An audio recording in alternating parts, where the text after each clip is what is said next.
Axel Red est notre invité tout au long de cette semaine dans Made in Belgium et pour cause sortie d'un nouvel album, Un cœur comme le mien. Axel Red, bonjour. Bonjour. Ça fait plaisir de vous entendre. C'est un plaisir d'être là. Alors Axel Red, l'album, c'est le 10e album.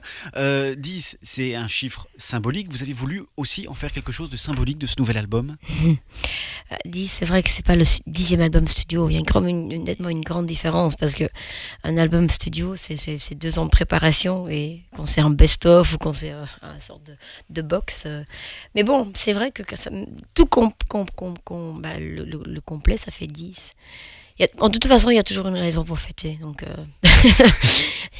et chaque album, c'est une fête. Donc. Alors, cette fête, vous avez laissé avec Sisters and Empathy, c'était en 2009, un album un peu sombre, au thème assez grave. C'était un protest album, c'est comme ça que vous le J'appelle présentiez. ça un mélange de protest et de blues. C'est ça. La plupart des albums de blues, ils parlent de sa propre douleur parce que my baby left me, tu sais. I got the blues parce que oui, c'est ça, parce qu'on est triste en amour ou je sais pas quoi. Mais ici, c'était un peu particulier parce que c'est vrai que c'était un mélange de proteste parce que c'était une sorte, c'était étrange et c'est pour ça qu'il fallait que j'écrive tout ça pour comprendre et mettre ça en place. Je comprenais pas ce blues que j'avais, mais pour d'autres personnes, loin de moi, en plus que j'avais rencontré à travers mes voyages. Mais bon, donc voilà, j'ai fait ça et c'est derrière le dos. Alors, Un cœur comme le mien, là, donc c'est le nouvel album. Comment vous l'avez voulu, cet album qui est un retour au français également, pour vous? C'était une évidence que j'allais revenir au français. Parce que c'est pas un hasard que j'ai fait quand même... que j'avais déjà fait 5 albums en français, donc... C'était... Et d'ailleurs, j'ai fait l'album précédent en anglais parce que c'était plus évident avec les thèmes. Quand on parle de proteste, j'avais plus d'exemples de chanteurs qui chantent en anglais qu'en français. Aussi bien dans le style folk, je pense rien qu'à penser à Bob Dylan ou à John Baez ou à Woody Guthrie. Une culture déjà qui existait. Même dans la musique soul, tu avais aussi tous ces rien que Isaac Hayes par exemple en musique soul. En français, je suis sûre, il en existe, mais j'en connaissais beaucoup moins. Donc du coup, c'était plus facile et plus naturel de l'écrire en anglais. Mais à la fin, parce que c'était un double album, j'ai terminé avec 2 chansons en français. Et donc, du coup, j'ai trouvé le style. J'ai trouvé une sorte parce que c'est ça aussi, il faut trouver, à chaque fois que tu vas dans ton style évolue, il fallait que je trouve dans ce style-là, de nouveau, mon style pour revenir pour l'écrire. Oui, c'est ça. Mais du coup, ça m'a donné goût, de nouveau, à rechanter et à réécrire en français. Et donc, pour moi, c'était une évidence que cet album-ci soit en français. Et bien français, je dirais, parce que j'ai toujours eu depuis longtemps, depuis le début, cette ambition. C'est pas un exercice facile, et c'est pour ça d'ailleurs que les gens ont eu très difficile à me placer. C'est que j'avais envie dès le début de faire un sorte de mariage entre la chanson française et en même temps mes influences qui sont soul américaine et la roots plus vers le nord, un son qu'on appelle de l'americana parce que c'est soul blues mais mélangé avec du country, du folk. Plus électrique aussi. Guitare électrique. Oui, c'est ça, en termes de guitare. Oui, absolument. Parce qu'il n'y a plus de clavier du tout. Oui, du tout, c'est vrai. Non, il y a 2 claviers sur tout l'album, donc c'est vraiment, et on les remarque à peine. Donc j'avais vraiment nettement envie de plus de guitare. Et d'ailleurs, il y a le guitariste de Bob Dylan qui joue, et donc c'était vraiment un pur plaisir d'avoir ça comme guitare en plus. Mais c'est surtout que j'avais composé à la guitare, donc c'était une évidence qu'il me fallait des guitares. Et déjà dans l'album précédent, l'anglais, j'avais rajouté beaucoup de guitares à ce son de mes musiciens de Memphis avec qui j'ai travaillé 15 ans. J'avais rajouté déjà beaucoup de guitares électriques en fait. Donc c'est un son qui est venu, je dirais, naturellement. Et pour en revenir à cette chanson française, c'est que ici, ce qui devient très très clair, c'est que comme j'avais pas envie de tout écrire moi-même, j'avais envie de partager et j'avais envie d'avoir des témoins sur des thèmes qui sont, je dirais, plutôt féminins. Oui, ça on va en parler effectivement. Ouais, et donc c'est pour ça que je me suis dit mais qui est-ce que moi j'aime en chanson française, et donc j'étais chercher Miossec, Gérard Manset, Florent Marchais et quelqu'un de qui on... Stéphane Echer. Oui, Stéphane Echer. Pas pour les paroles, c'était plus... pour l'accompagnement sur oui, un c'est titre. Ça, ouais. Mais que du beau monde, je dirais, des gens que j'apprécie et surtout artistiquement et humainement aussi. C'est très important. Alors l'endroit où l'album a été enregistré, dans le nord des États-Unis, c'est déjà un endroit de légende également, puisque c'est à Woodstock, en tout cas à côté, et c'est pas dans n'importe quoi non plus, c'est dans une église. Oui, c'était une ancienne église, hein, donc il Ouais. n'y avait plus le prêtre et tout ça. Ah, ça aurait pu rajouter encore quelque chose. Fallait pas faire la communion avant de chanter, c'était pas ça. Mais non, mais pourquoi une église? Parce qu'une église, déjà, c'est vrai que pour le côté, je dirais, je sais pas, il y a une atmosphère, il y a le côté solennel, les gens qui bossent toute la semaine et ils s'habillent pour aller à la messe. Moi, je suis pas, à vrai dire, je crois pas en Dieu, mais il n'y a pas que des choses, il n'y a pas que du négatif aux religions. Mhm. C'était quand même aussi l'endroit où les gens se réunissaient. C'était l'occasion pour se rendre beau. Il y avait une part de rêve là-dedans, en fait, parce que... Une part de oui, social en fait. oui, Ouais. c'est ça, là, un endroit de rencontre, de chant, donc il y avait du chant. D'ailleurs, on entendait ce chant. Mais donc, surtout une belle réverbe. Ah, ça. Et c'est ça que je cherchais, en fait. Et c'était un hasard aussi, parce que c'était le studio du batteur que j'avais demandé, Jerry Morotto, qui a travaillé avec beaucoup d'artistes, notamment Stevie Nicks, mais surtout Peter Gabriel, très longtemps. Et il faisait très froid dans ce studio, parce qu'il y avait 2 mètres de neige dehors. Ah, quand Donc, même. Ouais. il avait des bonnets, des grosses chaussettes. Mais ça va, Mais- les guitaristes jouent pas avec des moufles, hein, ça va. Non, non, non, ça va. Mais donc, il y avait une sorte déjà de magie. Le fait aussi que tu t'isoles avec quelques musiciens, ça crée une ambiance un peu particulière. Évidemment. Et Woodstock, effectivement, on C'est connaît. pas un hasard non plus, parce que quand on va évidemment en parler durant cette semaine, il y a la thématique, on l'a déjà abordée, de la femme. Alors avec la femme, il y a tout ce qui en découle évidemment, la libération de la femme, en tout cas Même les défauts de la femme. les Hein, défauts quand aussi. elle abuse elle-même, de son homme. l'homme qui a enfin fait les efforts pour lui donner la place, Exactement. ou la femme entre femmes. Donc voilà, c'est pas juste un truc un petit peu, comment dire, unilatéral. C'est pas unisexe. Non, et puis il y a même une touche d'humour quand même. Donc voilà. Humour parfois glauque aussi, on en parlera, on parlait de Stéphane Echer, on va en parler tout à l'heure aussi. Bah oui, oui. De cette chanson. Mais donc c'est pas un hasard non plus si c'est à Woodstock finalement qu'on retrouve, parce C'est- que Woodstock c'est un endroit emblématique aussi. Bien sûr, mais c'était moins le côté vraiment hippie, c'était plus précisément, par exemple, le groupe de band, c'était le groupe qui accompagnait Dylan, qui a électrifié son son en fait, parce qu'au départ il était là avec sa guitare acoustique et puis à un moment donné il a voulu utiliser des guitares électriques et tout ça, élargir son son et donc un jour il a été par exemple aussi du côté de Memphis, donc il avait fait une direction plus soul avec un album Slow Train Coming, mais il a aussi travaillé avec un groupe pendant longtemps qui s'appelait The Band. Et The Band, ils habitaient à Woodstock, ils ont enregistré là-bas. Et The Band, c'est le premier groupe qu'on a donné justement le style Americana, parce qu'il mélange justement... et c'est très typique que ça se passe plutôt dans le nord, c'est pas un hasard plutôt que dans le sud de Memphis, parce que le nord a toujours eu une autre, comment dire, historique, l'esclavage était moins important, donc il y avait plus d'ouverture. À Memphis, par exemple, c'est impensable, avec mon groupe en tout cas, d'avoir des influences country, parce que c'était un petit peu comme dans les Blues Brothers, tu sais, c'était l'ennemi, quoi. Les fans de Johnny Cash ou d'Elvis Presley, c'était pas les artistes, mais en tout cas les fans, c'était l'opposé des fans des artistes noirs soul. Mais là, dans le Nord, c'était possible. Donc il y avait vraiment... en fait, le meilleur film en musique, je trouve, c'est The Last Waltz. Tu vois qu'ils ont comme invité, ben voilà, il y a une sorte de melting pot, quoi. Il y a des choses qui sont plus soul, plus blues, et puis tout à coup c'est vraiment folk, du coup c'est un peu de country. Et pour moi, je trouve ça enrichissant venant aussi de l'Europe, que je suis blanche, donc je trouvais ça naturel. J'ai eu toutes ces influences l'art, c'est toujours je crois, d'en faire ta propre sauce, quoi. Voilà. Axel Red est avec nous durant cette semaine. L'album s'appelle Un cœur comme le mien. Il y a quelques belles collaborations, Axel, sur cet album. Gérard Manset notamment, on a l'impression qu'on l'a ressorti, Gérard Manset, depuis quelques années. C'est vrai que pour la plupart, il y a quelques grandes chansons de Gérard Manset, dans les années 70 précisément. Et puis, depuis quelques années, il fait vraiment de très belles choses en collaboration justement. Et là maintenant, c'est avec vous. Ben, c'est vrai qu'il ne collabore pas beaucoup déjà pour commencer, donc il travaille beaucoup, il voyage en solitaire, c'est ça. C'est pas pour rien. Non. C'est un peu lui, hein. Il est un peu solitaire comme personnage. Oui, il voyage beaucoup, mais voilà, donc moi c'est vrai qu'on m'avait dit c'est un ermite et tout ça, et je suis d'accord, mais c'est un homme que j'ai trouvé surtout très humain. Donc moi, je garde vraiment, quand je pense à lui, je pense, voilà, j'ai plutôt un très chouette contact. Euh, on a beaucoup passé pas mal de temps ensemble à discuter.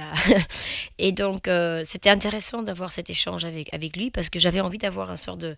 En même temps d'écrire sur mes thèmes à moi, mais c'était chouette aussi d'avoir le point de vue des autres, des hommes.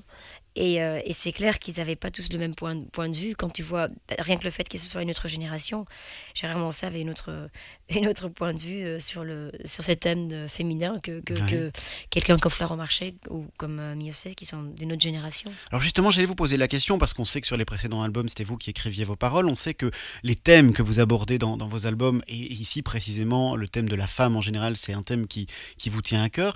Pourquoi avoir choisi alors de faire écrire les chansons par d'autres plutôt que de sortir vous directement ce que vous avez sur le cœur, ce que vous voyez aussi à travers notamment vos actions humanitaires?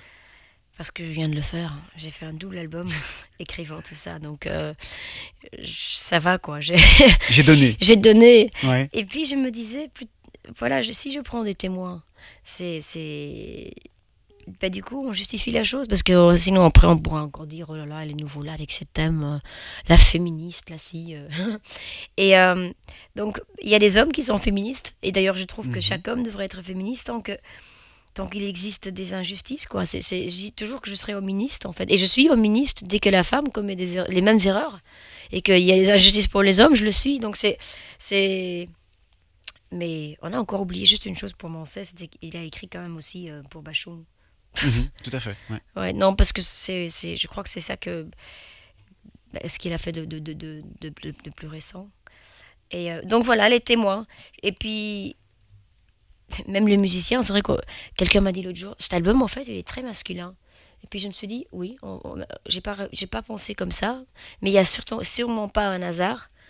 Mais je crois que c'était ma manière d'attirer les hommes vers cet album. Parce que faire un album qui parle de femmes et tu veux que les hommes écoutent, il faut savoir les prendre. Absolument. Un peu ça. Alors il y a deux moyens de les prendre. Soit tu te mets un petit peu dénudé sur la pochette. Oui.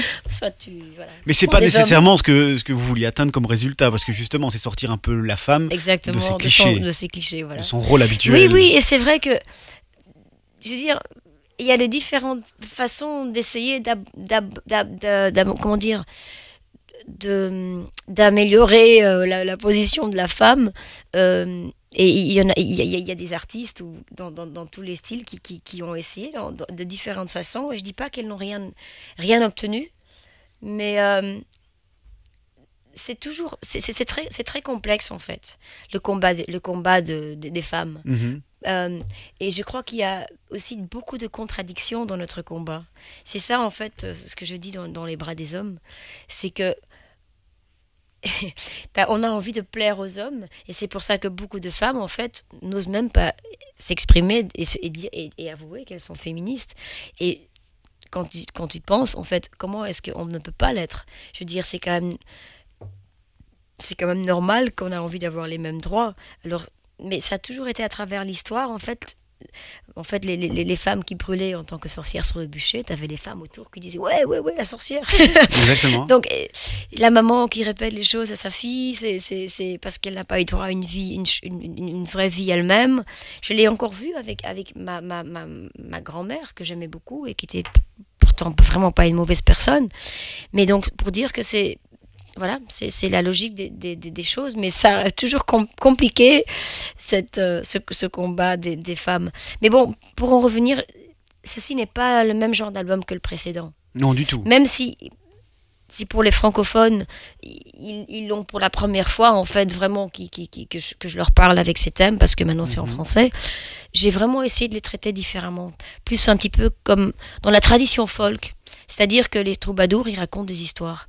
Et ils racontent des histoires, c'est les vraies choses de la vie. Et parfois, ça raconte des choses assez dures, parce que la vie n'est pas toujours drôle. Mais c'est un peu comme les contes de fées. Tu peux raconter des choses qui ne sont pas drôles, mais ça passe. Et c'est un petit peu, par exemple, le Chaperon Rouge. Le jour où j'ai appris de quoi ça parle, c'était un grand choc. C'est horrible. Oui, c'est horrible. Tout à fait. Le petit pousset. Donc, et les troubadours, ils avaient ce rôle-là. Et donc, et on ne sait pas pourquoi, mais comment ça se fait que une chanson folk ou une légende folk, c'est jamais on supporte de l'écouter. C'est même agréable à écouter. On tue quelqu'un, comme dans les murder ballads, mais je sais pas, ça reste léger. Il y a un truc léger qui reste. C'est inexplicable. Si, c'est explicable. C'est un petit peu comme la différence entre un documentaire et un film de fiction. Tout à fait. Parfois, on voit quelqu'un. Pourquoi est-ce que les gens rigolent avec Pulp Fiction? Et qu'en fait, c'est affreux ce qui se passe dans ce film. Et les gens, ils rigolent. Mais dès que tu rentres un petit peu dans le côté trop réaliste, comme par exemple, c'était arrivé près de chez vous, tout à coup, il y a le malaise. On se sent mal, exactement. On est vraiment mal. Si on amplifie les choses, si on caricature un peu, ça devient plus supportable. Oui. Il y a une chanson intéressante qui reste vraiment, qui est très très bien dans ce qu'on est en train de dire actuellement. C'est le Grand Départ, par exemple. Donc ça, c'est une chanson qui a été écrite par quelqu'un d'autre, mais sur base d'une histoire que vous avez vécue vous-même. Oui. À laquelle vous avez assisté, en tout cas. Oui. Pas directement les deux personnages. En fait, j'ai rejoint deux histoires, parce que c'est toujours ça, c'est qu'on vit des histoires, et puis en fait, ils se sont passés dans un autre pays. Mais c'est vrai que quand on connaît l'histoire, donc il s'agit en fait dans un pays étranger. Oui, c'est ça. Ça pourrait se passer pas dans un pays étranger, hein, parce qu'en fait, dans les légendes folk, il y a beaucoup de chansons qui parlent en fait de filles qui ont des grossesses non désirées. Ça existe d'ailleurs toujours beaucoup encore.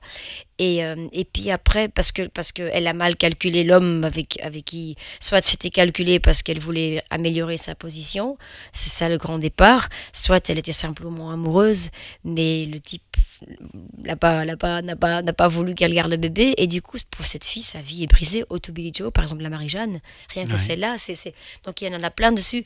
Mais ici effectivement ça se passe, moi j'ai rencontré cette fille c'était à Sierra Leone, et c'est ça en fait, tu as des filles comme ça, elles sont pas innocentes, parce qu'elles sont très très vite en fait, elles sont très conscientes de leur sexualité.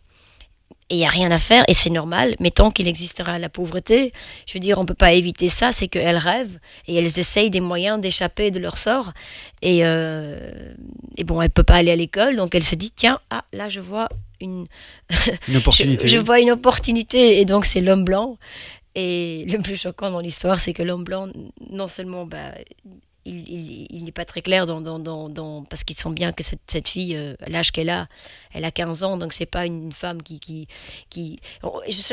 voilà, donc il est très conscient que cette fille attend beaucoup plus de lui, quoi. Elle espère partir avec lui, et donc, mais non, lui, il veut juste avoir passé des belles vacances, et puis elle tombe enceinte, et en plus de ça, et c'est ça qui m'a frappé dans l'histoire que j'ai entendue par quelqu'un d'autre, c'était quelqu'un qui va aller pour la bonne cause.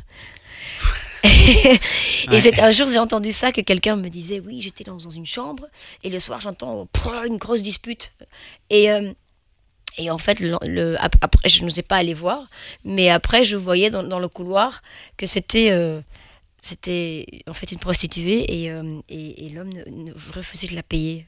Et c'était quelqu'un qui était venu là pour sauver le pays. Pas évident, hein. Ouais. Donc c'est clair que si on veut raconter cette histoire-là en chanson, on est obligé de la rendre plus légère. Mais exactement. Une scène de film ou quelque chose comme ça. Exactement. Parce qu'à la base, c'est insupportable à imaginer. Oui, mais c'est quelque chose qui se passe d'une autre façon tellement de fois. Et tout près de la porte aussi, hein. Je dis, tant qu'il y a des... Tu le vois ici chez nous, tu vois des filles qui se disent, tiens, je sais pas, peut-être si je sors maintenant avec ce type qui est un peu plus vieux que moi, je suis encore étudiante, il me payera peut-être un nouvel ensemble, et où est la... Vous voyez ce que je veux dire? Mais c'est même quelque chose... comme celle qui réussit à marier un homme plus riche. Je vois pas la différence. Et voilà. Mais avec la crise actuelle, c'est même quelque chose qui a tendance à revenir. Ou les hommes qui se disent, tiens, je vais me marier cette vieille, quoi. Je vais épouser cette vieille, une cougar, ou comme on appelle ça. Une donc cougar, ça va dans les deux sens. Mais voilà, mais moi ce que j'ai fait, en fait, j'ai passé un an à mettre les choses en puzzle, et d'arrêter d'appeler ça différemment. Et en fait, j'appelle en fait, oui, en comparant les choses, tu comprends que, par exemple, en parlant de cette prostituée ou cette fille qui fait ça, il n'y a pas une grande différence. C'est simplement, et je dis, l'erreur simplement, c'est qu'il existe, que tout le monde n'a pas les mêmes chances dans la vie. C'est ça en fait. Mais ici, maintenant j'en parle parce qu'on a l'interview, mais je ne veux pas qu'on voit ce côté politique dans la chanson. La chanson, il faut l'écouter, voilà, comme une chanson folk. Comme à chaque fois que tu entends une chanson folk où on voit que la vie de la fille, c'est difficile, quoi, parce que chaque fois, tu as la famille qui tourne le dos, c'est une double déception, c'est ruiner sa vie, en fait, en quelques lignes. Mais il y a plein de situations où il n'y a rien à faire, mais en tant que femme, on est plus vulnérable. Et c'est notamment un bon exemple, quoi. Mais le grand départ, on va écouter tout de suite.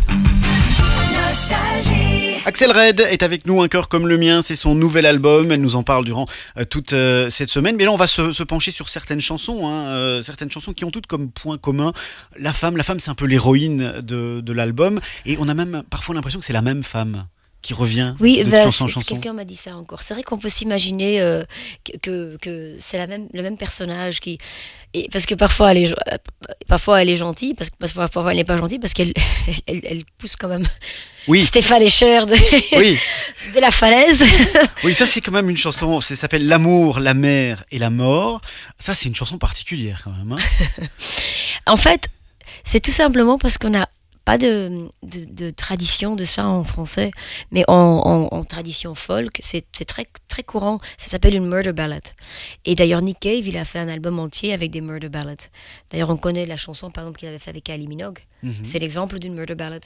Et cette chanson, je l'ai fait sur un texte qui va sur une autre mélodie, qui est une vieille chanson traditionnelle de folk qui s'appelait The Banks of Ohio. J'étais un jour chez Stéphane le soir, avec ma famille, chez sa famille, en vacances, et on a commencé à faire de la musique, et j'ai pris tous les textes comme ça de folk ballads, et puis on a commencé à faire plein de chansons d'affilée pour s'amuser. Le lendemain, il y avait plein de choses un peu honteuses. Mais il y avait ces deux-là, il y avait deux chansons qui étaient vraiment plutôt pas mal, et puis c'était pas le but de mettre sur l'album, mais voilà, on trouvait ça beau, et puis pour finir, voilà, elle est arrivée sur l'album.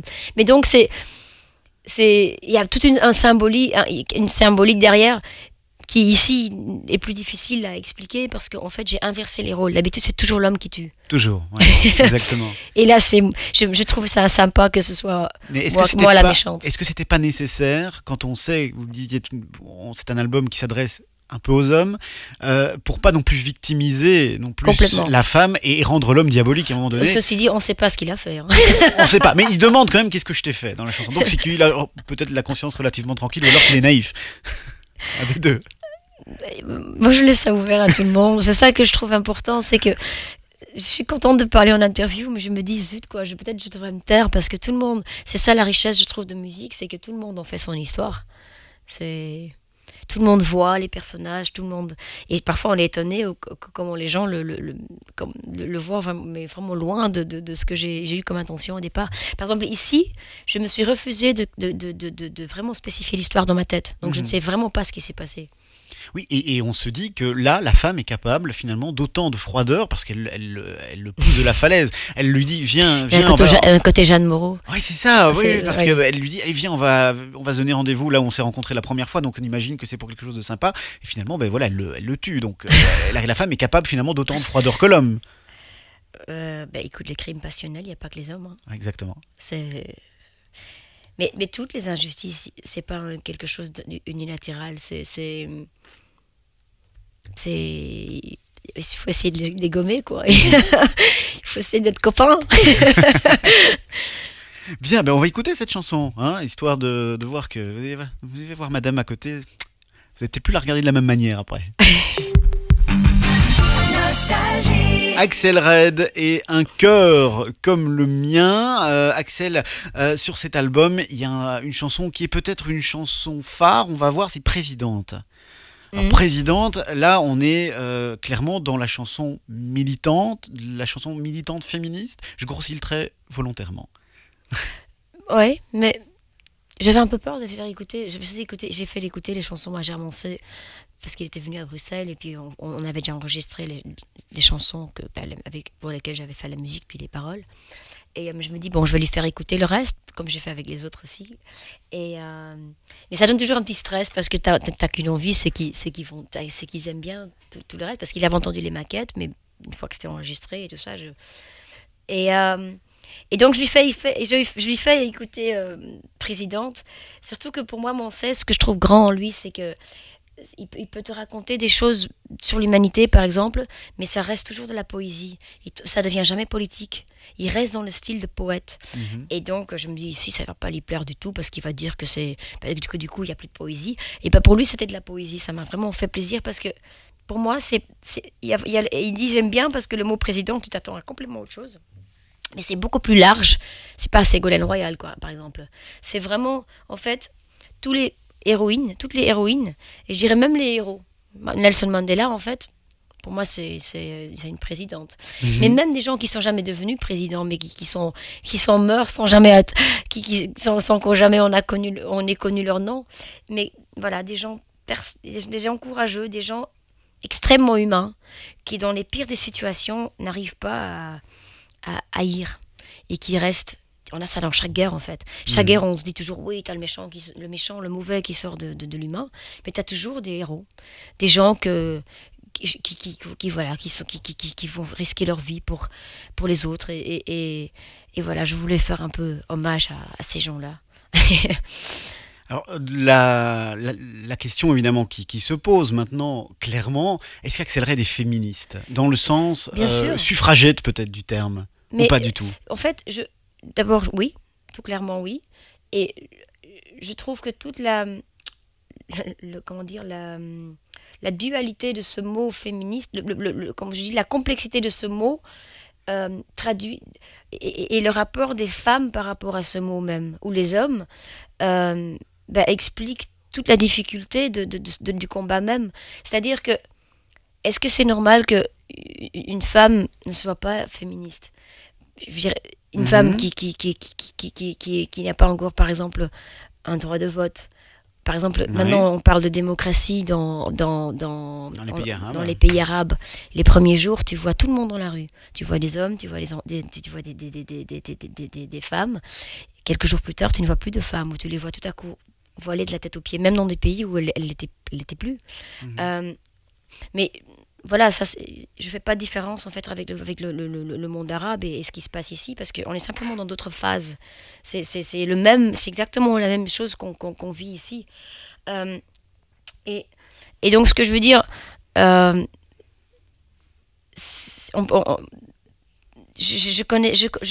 connais plein de gens en fait, plein de femmes qui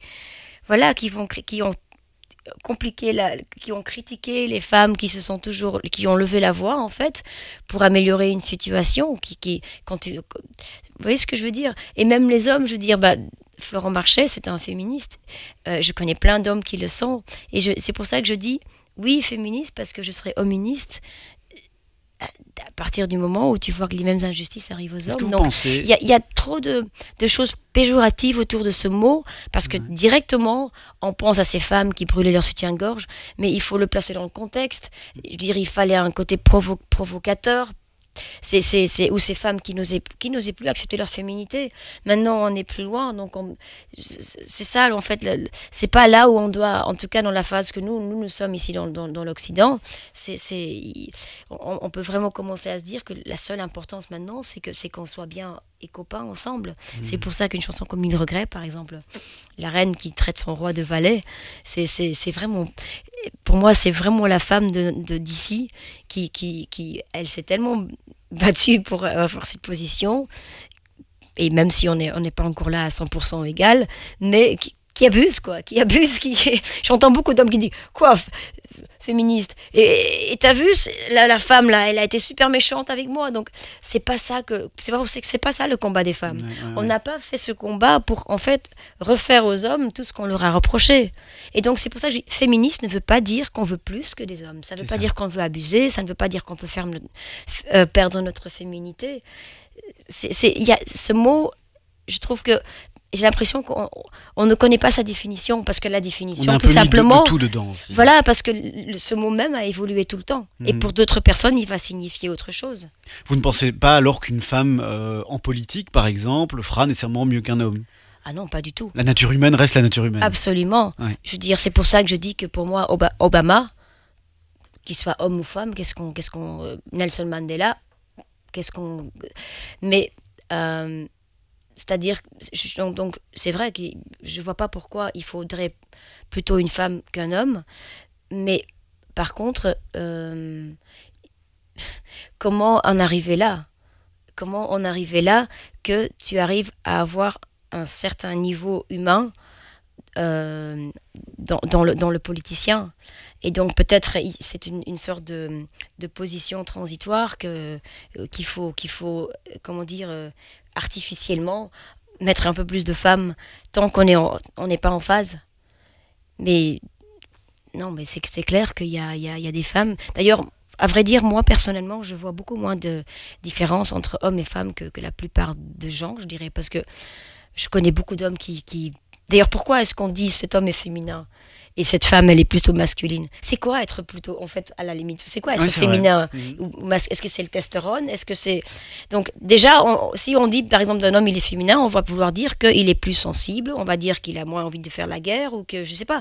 Et donc, mais pourquoi on doit associer ça à l'homme ou à la femme? Pour moi, il y a moins de différence qu'on pense. Voilà. Vous auriez fait une bonne avocate, hein, finalement. Ouais, bon. Pas de regret, non? Non. On vous préfère chanteuse. Hein. Mais oui, c'est ça. Mais vous me posez toutes ces questions, donc je vous réponds. Mais c'est Mais c'était pas le but qu'on fasse de la politique avec cet album. L'idée, c'est que les gens écoutent cet album, que ça leur fait plaisir, et peut-être dans le subconscient, je sais pas, il y a des choses qui rentrent. Mais le fait qu'on parle de ça en interview, ça veut dire que quand on écoute l'album, ce sont des thèmes qui interpellent finalement. Ouais. On se dit tiens, voilà, c'est vrai qu'il y a des femmes qui se comportent envers les hommes de manière inadéquate.